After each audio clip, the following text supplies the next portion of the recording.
काल शिवसेनेची मुंबईला सभा पार पाडली।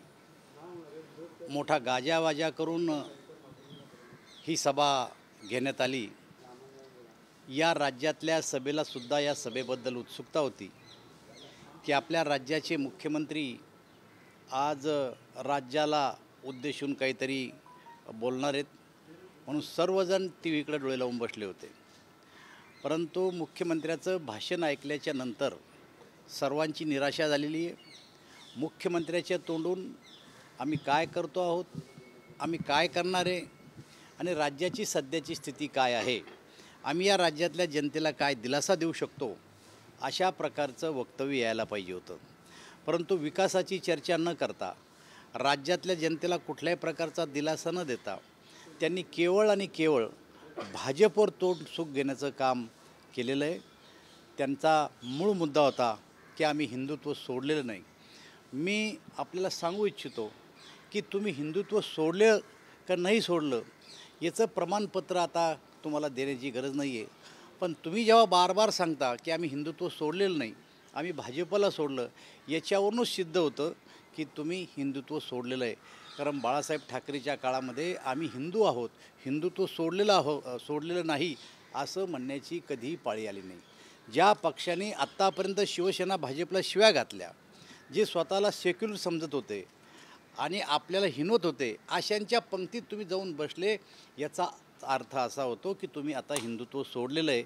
हिंदुत्वाच्या गप्पा मारणं आता तुम्ही सभा घेऊन म्हणा का खाजगीत म्हणा बंद केल्या पाहिजे, असं आमचं मत आहे। सर, बाबरी पडल्यानंतर भाजपवाले शेपूट घालून बसले असंही ते काल म्हणाले। हे बघा, आता एकदा नाही, दोनदा नाही, तीनदा म्हणलेत। पण मी तुम्हाला सांगू इच्छितो की बाबरी पडली तेव्हा मी पण तिथं होतो। एकही शिवसैनिक त्या ठिकाणी नव्हता। शेपूट घालून बसले तर हे काही शिवसैनिक होते असं नाही आहे। आणि बाबरी हा विषय काही आमचा राजकीय अजेंडा नव्हता। बाबरी मस्जिद ही या देशाची जी संस्कृती होती त्याच्यावर घातलेला बाबराचा घाला होता, तो आम्हाला नष्ट करायचा होता। आणि त्यामुळे बाबरी पडली तेव्हा हे नव्हते ते नव्हते याच्यामध्ये गेल्यापेक्षा राज्याच्या हिताचं काय 2.5 वर्षात तुम्ही केलं, 2.5 वर्षानंतर पहिल्यांदा तुम्ही मुख्यमंत्र्याच्या दालनामध्ये गेले, हे एक या राज्याला आश्चर्य आहे। त्याच्याबद्दल खऱ्या अर्थानं बोललं पाहिजे। जुनं उकरून काढता, आता आम्हाला सांगता की तुम्ही मुफ्ती मोहम्मद सईद सगळं सरकार कसं केलं, यांनी बी तर मुस्लिम लीग सगळं काही काळ युती केली होती। मग हे विसरलेत का ते? आणीबाणीला यांनी पाठिंबा दिलाच होता, हे विसरले ते? जुनं उकरून नका काढू। आता तुम्ही मुख्यमंत्री पदावर आहे, मुख्यमंत्र्यासारखं बोला। आता मुख्यमंत्र्यासारखं बोलणं, राज्याच्या विकासावर बोलणं, आम्ही पुढची दिशा आमची काय हे सोडून बाकीचे विषय करणं यांना आता शोभत नाही आहे। सर, भाजपचा डाव आहे की मुंबई आहे की महाराष्ट्रापासून तोडण्याची, असंही काल त्यांनी सांगितलं। यांचा ठरलेला अजेंडा आहे। भाजप मुंबई तोडणार, भाजप मराठी माणसाचा विरोधी आहे, मी पण मराठा आहे, मी पण मराठी आहे।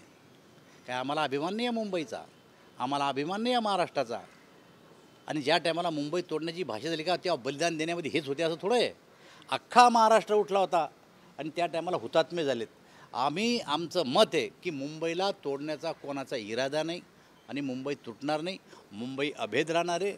आणि मुंबईवर जेव्हा जेव्हा अशा प्रकारचे संकट येतील तेव्हा पक्षभेद विसरून आम्ही सगळेजण एक येणारे, मुंबई कधीही तुटणार नाही। 3 पाट लोकांना सुरक्षा देते केंद्र सरकार। आता यांच्या दृष्टीनं कोण 3 पाट आहे कोण सोयीचं आहे, यांनी यांचं ठरवा कोण 3 पाट येतं। माझं मत असं आहे की ज्या ठिकाणी राज्य सरकार एखाद्यावर हल्ला होतो, राज्य सरकारचेच लोक हल्ला करतात, त्याला जर राज्य सरकार सुरक्षा देत नसेल तर केंद्राची जबाबदारी त्या माणसाला सुरक्षा देणं। दाऊदला उद्या मंत्री बनवेल भाजप। हे बघा, हे नैराश्यातून आलेलं वक्तव्य आहे त्यांचं। यांना 2-4 ठरलेले मुद्दे, तुम्ही सगळ्या सभा काढा, मागच्या 4-5 आणि पुढच्या 4-5 होणाऱ्या सभा काढा, यांचे ठरलेले मुद्दे आहेत। हे दाऊदचे दोस्त आहेत, ही ओबीसी यांची बी टीम आहे, राणाला यांनी लावून दिलं। अर्थाअर्थी आमचा या विषयाशी काहीही संबंध नाही आहे। आम्ही काय MIMशी हातमिळवणी करणार आहेत का? पण लोकांमध्ये गैरसमज पसरणे, पण लोक या देशातले हुशार आहेत।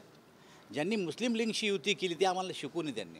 भाजपनं ABCD टीम तयार केली आणि त्यांच्यावर आता गुन्हा। आमची कोणतीही ABCDEFGH टीम नाही। भाजप जो 105 आमदार स्वबळावर निवडून आणले आता तुमच्याबरोबर राहून, या राज्यातल्या जनतेनं मतदान तुम्हाला आणि आम्हाला मोदीजीच्या नावावर दिलं होतं।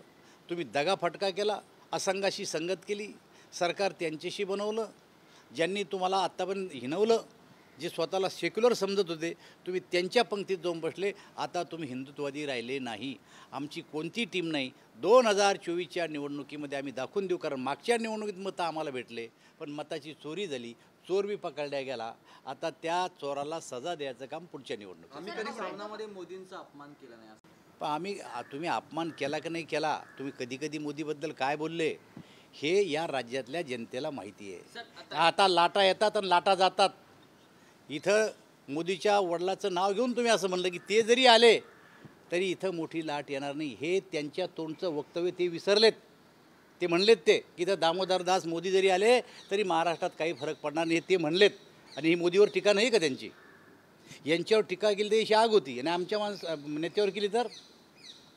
सर, औरंगाबादमध्ये जी औरंगजेबाची कबर आहे त्याला केंद्र सरकारने संरक्षण दिलेलं आहे, ते का दिले असा एक त्यांनी प्रश्न केला. हे बघा, या देशामध्ये, या राज्यामध्ये जातीय तेढ निर्माण होऊ नये.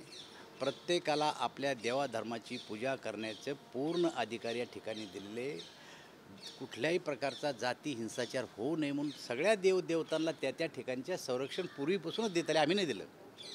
सर हिंदी में जाना चाहेंगे। कल मुख्यमंत्री ने ये कहा कि अगर दाऊद भाजपा में शामिल होते हैं तो मंत्री पद दिया जाएगा। मुझे ऐसा लगता है कि जिस शिवसेना ने कभी मुस्लिम लीग के साथ युति की थी, जिस शिवसेना ने कभी इमरजेंसी को सपोर्ट किया था, उनको ये बोलने का हक नहीं है। दाऊद के फेवर में हम जाएंगे, ऐसा जो उनका मानना है, वो केवल देश के और महाराष्ट्र के लोगों की दिशा भूल करने का काम वो कर रहे हैं। दूसरा बात उन्होंने ये भी कहा कि बोगस हिंदुत्व का जो है वो नारा देते हैं, सत्ता के लिए इन लोगों ने महबूबा मुफ्ती से हाथ मिलाया था। हमारी पार्टी ने मुफ्ती मोहम्मद सईद से हाथ मिलाया था, लेकिन उमर अब्दुल्ला भी हमारी पार्टी में आए थे, मायावती भी हमारी पार्टी में आए थी, करुणानिधि ने भी हमारे साथ अलायंस किया, शरद पवार ने भी हमारे साथ अलायंस किया। जिन्होंने हमें जातिवादी बोला वो सब हमारे पंगत में आके खा के चले गए वापस। ये नहीं है कि इनके जैसा हमने मुस्लिम लीग से कभी समझौता किया, ना इमरजेंसी को हमने सपोर्ट किया। इन्होंने तो इमरजेंसी को भी सपोर्ट किया और मुस्लिम लीग के साथ भी अलायंस किया। और ये क्या हमको बोलेंगे दाऊद इब्राहिम के बारे में?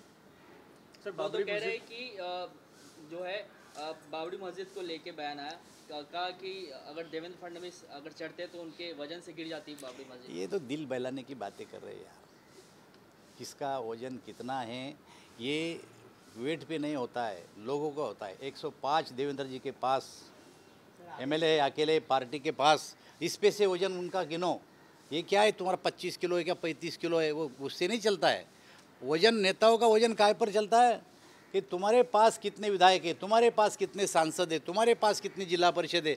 तो उनका मानना सही है कि देवेंद्र जी का वजन ज़्यादा है। कश्मीरी पंडित को लेके उन्होंने सवाल किया, उन्होंने कहा कि केंद्र जो है वो जिसको ज़रूरत नहीं है उसको सिक्योरिटी कैटेगरी। ऐसा है, ये मिलिटेंट है, आतंकवादी है, और आतंकवादी कब किसी पे हमला करेंगे ये कोई बोलचाल के नहीं करते। और जब भी ऐसा कुछ विषय आता है तो केंद्र उसके तरफ ध्यान देता है, और जितनी सहायता, जितनी मदद कश्मीरी पंडितों को हमारी सरकार ने की उतनी किसी ने नहीं की है, और आगे भी करेंगे उसके। सर एक लास्ट कमेंट दे दीजिए। आप लोग कहते हैं कि देवेंद्र जी ने भी कहा कि जब बाबरी विध्वंस हुआ तो मैं था वहाँ पे।